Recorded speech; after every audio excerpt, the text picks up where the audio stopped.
Voltamos com o nosso Tome Ciência, discutindo hoje a biodiversidade, aqui com o Ladislau Escorupa, que é pesquisador da Embrapa, o Ângelo da Cunha Pinto, do Departamento de Química da UFRJ, o João Oliveira, de vertebrados lá do Museu Nacional da UFRJ também, e o Gustavo Xavier, da Embrapa também.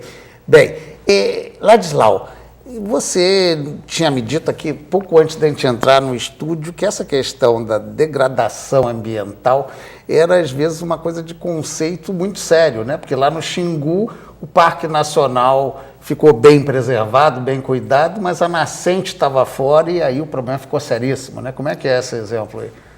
Esse é um bom exemplo de um benefício, né, ofertado pela biodiversidade que às vezes também não é considerado, né? No caso típico lá das nascentes do Xingu é com relação à proteção das nascentes, né? O Parque Nacional do Xingu foi criado e naquele momento não havia uma preocupação muito grande com a conservação dos recursos hídricos e exatamente as áreas das nascentes ficaram fora do parque, né? E hoje é uma área intensamente utilizada para a produção de grãos, soja principalmente, né? Também atividade pecuária, com graves assim, repercussões sobre as condições das nascentes, né? Então, a conservação das nascentes, nesse caso lá, e o trabalho de recuperação das nascentes, é voltado exatamente para restabelecer um serviço ambiental que é ofertado pela biodiversidade lá na região. E é possível haver uma recuperação? Porque se diz, desmatou, não tem mais volta, quer dizer, talvez como era, não volta, mas tem como haver uma recuperação da essência? Perfeitamente, há possibilidade sim. Naturalmente, dificilmente vamos conseguir restabelecer aqueles ecossistemas da forma originalmente, né, como eram. Mas é possível restabelecer uma série de serviços, né, que são prestados por eles. Por exemplo, no caso lá, a questão o papel de filtro que essa vegetação desenvolve, né, protegendo os cursos d'água do ambiente agrícola, né, onde são aplicados defensivos, né, fertilizantes e tudo mais. Que de outra forma, sem essa proteção, esse material todo vai ser carreado para dentro do ambiente aquático. Uma outra coisa também pouco perceptível, né, que a gente tem procurado difundir bastante, é a questão, o papel dessa biodiversidade na própria produção agrícola, né?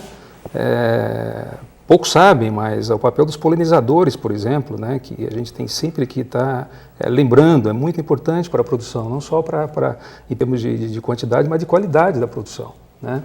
E aqui vale a pena lembrar, por exemplo, né, o papel, por exemplo, das abelhas, né? Hoje, um dado bastante interessante indica que 30%, né, das culturas, né, alimentícias, né, são polinizadas por abelhas, né? Quem que sabe esse número, né, a importância, né, que a gente tem que dar. E uma série de outros insetos também, isso apenas para dar um exemplo, né?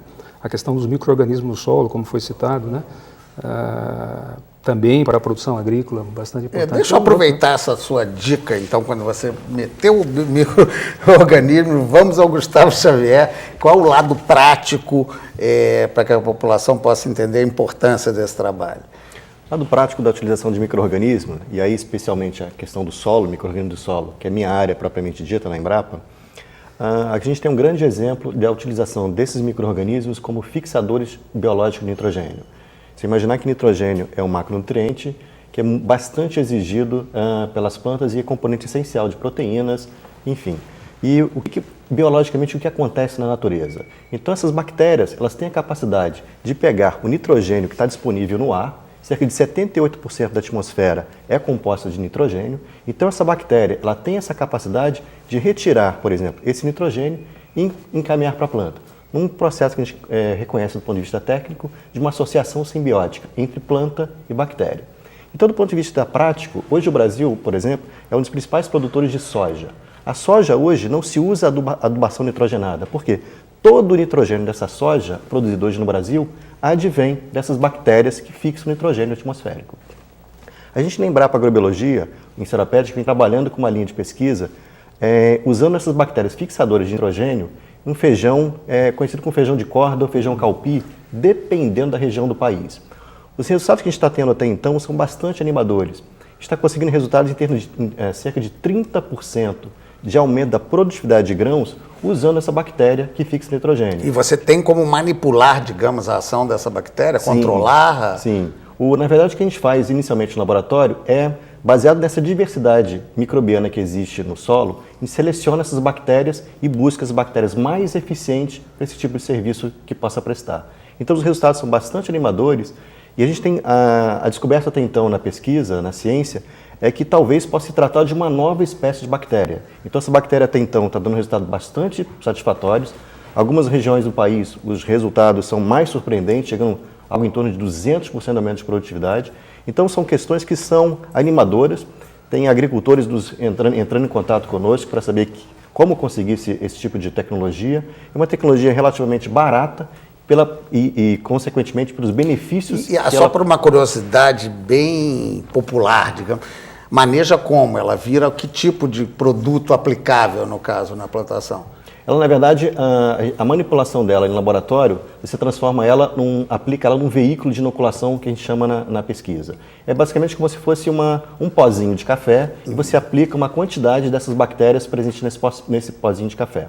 Ou seja, digamos assim. E aí isso coloca na plantação? Aderido na semente, na época do plantio, então a bactéria está aderida à semente. Quando a semente germinar, essa bactéria está em contato com o sistema radicular. E aí forma essas estruturas associativas, que a partir daí você tem todo o ganho econômico em relação a isso. Bem, eu vou aproveitar para perguntar para o João se não existe um certo preconceito nessa coisa de coleção de animais. Não parece uma coisa meio assim, você empalha, preserva, para quê? Qual é a utilidade, qual é a importância desse trabalho de vocês? Bom, André, coleções biológicas são a base material do nosso conhecimento sobre biodiversidade. Embora as pessoas, de uma maneira geral, não sejam familiarizadas com isso, porque são coleções, em geral, que não ficam no acesso do grande público, mesmo quando elas pertencem a museus, né? Os museus têm uma parte de exibição, né, que as pessoas normalmente vão lá para ver a múmia e tal, e tem uma outra parte que é desconhecida a maior parte das pessoas, especialmente museus e outras instituições de pesquisa, tais como a própria Embrapa e outros institutos. Eles detêm coleções biológicas, coleções que são a nossa referência da diversidade. Essas coleções, elas existem através do mundo todo, e tem algumas bastante antigas, né? E, de uma maneira geral, claro que com algumas exceções, cada espécie que foi descrita e para a qual a gente então preparou uma diagnose um dia, alguém fez uma descrição, a partir de uma determinada época se começou a manter espécimes, testemunho do que é aquilo que foi descrito. Independente do fato da gente introduzir mais informação sobre eles, os nomes que nós demos, né, que foram dados pelos taxonomistas às espécies que foram descritas, eles na verdade estão presos a espécimes ou séries de espécimes de uma determinada espécie que na verdade são a referência que a gente tem para a identificação. Então, aquilo que nós estávamos falando antes, né, como que a gente chega à conclusão de que uma espécie é nova ou que ela já foi descrita? A gente precisa ter uma maneira de se comunicar com outras pessoas que estudaram aquelas espécies em outros lugares ou então há muito tempo atrás. E a forma de fazer isso é a gente se referir a coleções, né? Quer dizer, não só o escrito como o visto, no caso. Exatamente. Observar a diferença. Em muitos casos aconteceu de a gente perder essas coleções, em guerras, por exemplo, né? Quando Berlim foi bombardeada, uma parte das coleções do Museu de Berlim se perderam e de outros museus na Europa durante a Segunda Guerra Mundial.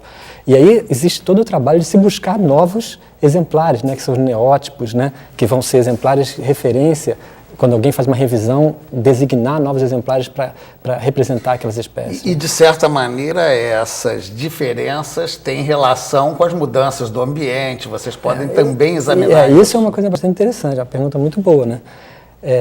Muito dos efeitos, por exemplo, como as coleções elas existem há algumas dezenas ou centenas de anos, né? Tem coleções que têm 200, 300 anos. Os espécimes são preservados de maneira a serem mantidos indefinidamente, né? Claro que eles vão se decompondo, porque afinal de contas são seres vivos que estão em processo de decomposição, mas o que nós tentamos fazer nos museus e nas coleções de uma maneira geral é reduzir essa decomposição deles ao máximo. Então o que acontece? A gente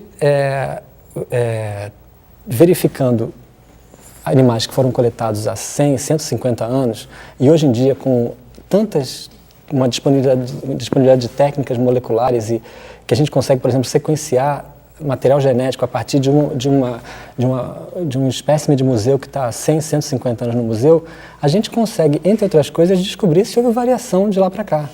Qual foi a... E perceber as influências do ambiente. E não só isso, por exemplo, se espécimes foram coletados em uma área que hoje eles não são mais coletados, por quê? O que aconteceu? Então, por exemplo, tem estudos interessantes de gradientes altitudinais em montanhas, em que as pessoas notavam que em épocas mais frias, algumas espécies que hoje estão restritas aos topos de montanhas viviam nas partes baixas e que hoje não se consegue mais. Então, a documentação não só da existência das formas, mas da distribuição delas, de vários aspectos da biologia, também pode ser obtida através das coleções, né? Coleções, na verdade, são um manancial de informações e, na verdade, é a maneira de pessoas, no futuro, poderem falar alguma coisa a respeito de hoje e do passado, né? Bem, no caso do Ângelo, a questão me parece mais rápida de entendimento, né? Mais difícil de levar adiante. Como é que vai acontecer de você descobrir um elemento químico que vá acarretar um remédio? Você deu o exemplo do fungo da planta. Como é que você pode dar outros exemplos da importância desse tipo de pesquisa? Não. Hoje você tem dois caminhos. O das plantas medicinais usadas pelas populações em gerais. Então, uma planta que já tenha 50, 100, 200 anos de uso, ela já passou pelos estudos toxicológicos. E o que resta, então, é você saber se ela possui um princípio ativo ou se é um conjunto de substâncias que levam àquela determinada ação farmacológica. Se fala muito, e o João falou bastante aí, em relação aos museus. Hoje, nós fazemos também o estudo químico de plantas de herbário, que já foram coletadas há 100 anos, para ver, então, se aquele espécime se ainda tem aquelas substâncias que as plantas produzem hoje. Há certas curiosidades em relação às plantas. Por exemplo, uma planta que cresça em altitude, a composição química dela muitas vezes é bem diferente da mesma espécie que cresce ao nível do mar. O que significa que se você tem uma planta de interesse econômico, você tem que ter ela cultivada naquelas condições otimizadas. O que hoje, por exemplo, nós fazemos é estudar essas plantas que são conhecidas da população em geral como medicinais e verificar em laboratório se elas realmente têm uma determinada ação farmacológica. Ou seja, a cultura oral do remédio fitoterápico e tal ainda é um peso importante para a pesquisa. A cultura oral é extremamente importante. Não significa que seja a essência da verdade, mas é muito importante, porque é uma pista que nós temos. Eu diria que hoje tem uma questão no Brasil muito complexa, que é essa. Nós, químicos de produtos naturais, já não podemos estudar certas plantas de comunidades, porque nós precisamos da permissão dessas comunidades.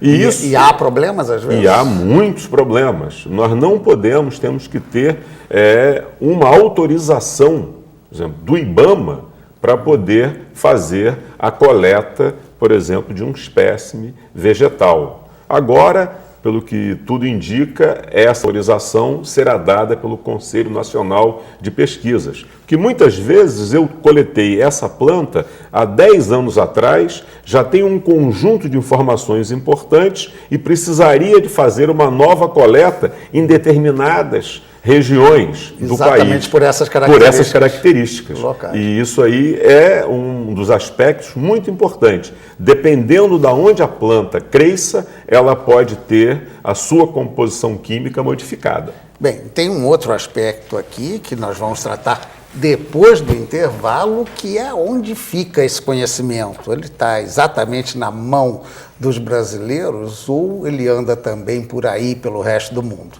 Um instantinho só que a gente volta já já.